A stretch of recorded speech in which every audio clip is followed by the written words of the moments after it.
Honest J. Nowak. Oh yeah.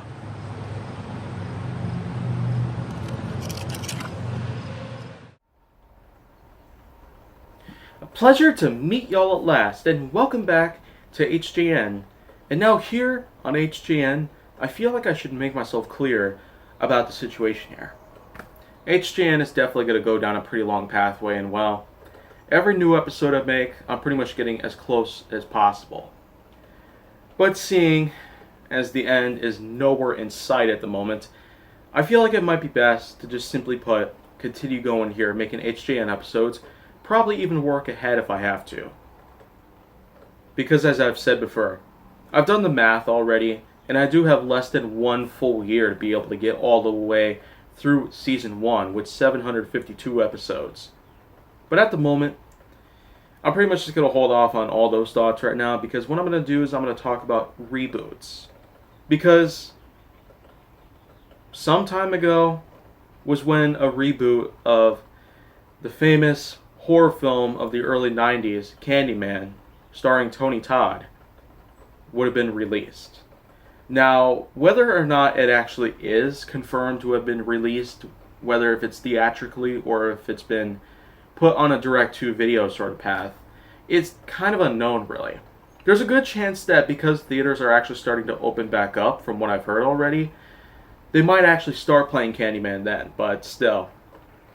What I would like to say, though, is that aside from the fact that we are, in fact, supposed to get a ton of new reboots throughout this year as well, I mean, if you thought 2019 was a huge chock full of reboots, sequels, adaptations from books or true stories or whatnot, then take a look at 2020.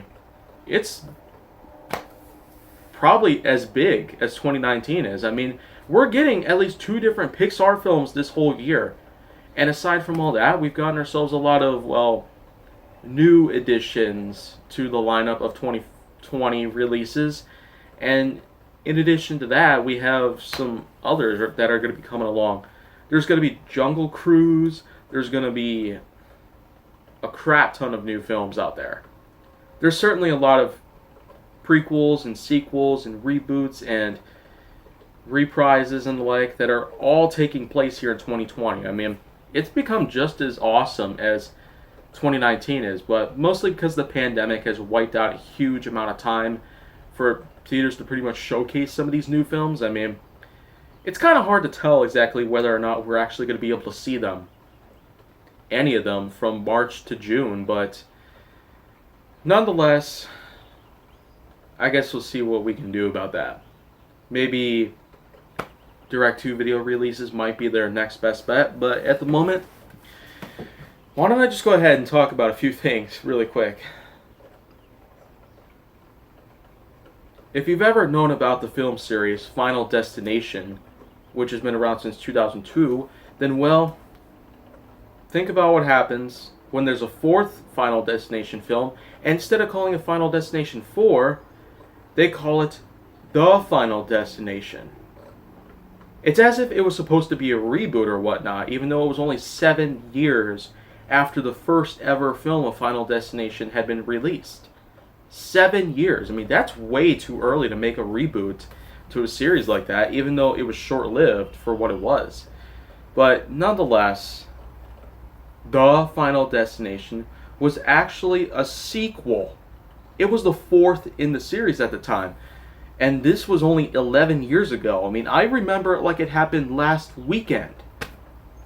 That's how good my memory is, but that's not the point. The Final Destination, in accordance with the original Final Destination, the word "the" just so happens to imply that it acts much like a reboot instead of making it a sequel, but yet it actually is a sequel. It's just the 4th addition to the series.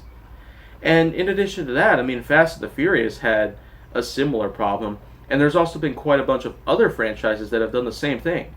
There's been a lot of sequels and the like that have been added to some series out there, including the zombie movies, which of course was based off an Italian film with the same name, and loosely based off of George Romero's Dawn of the Dead from way back in the day. And there's certainly been a lot of other things that had to do with sequels and reboots. Chronological confusion, of course, had spanned left and right because of this. But nonetheless, With all the reboots that we're pretty much getting in recent times, the It reboot of 2017, the reboot towards, well, a lot of different DC characters based on the DCEU. I mean, we've already got Aquaman, we got Shazam, we're about to get a new Batman soon enough, and Wonder, there's also a character that had pretty much got themselves a prequel and a reboot of the same type, but still. We're going to have a lot to talk about when it comes to reboots of certain films out there from back in the day. But until then, I guess we'll have a lot of other things to worry about here. So stay tuned for more HJN content, if you will. And if you want to see more, go down to my channel. Make sure that you like, subscribe, comment, follow me on social media, and stay on the Hollywood side.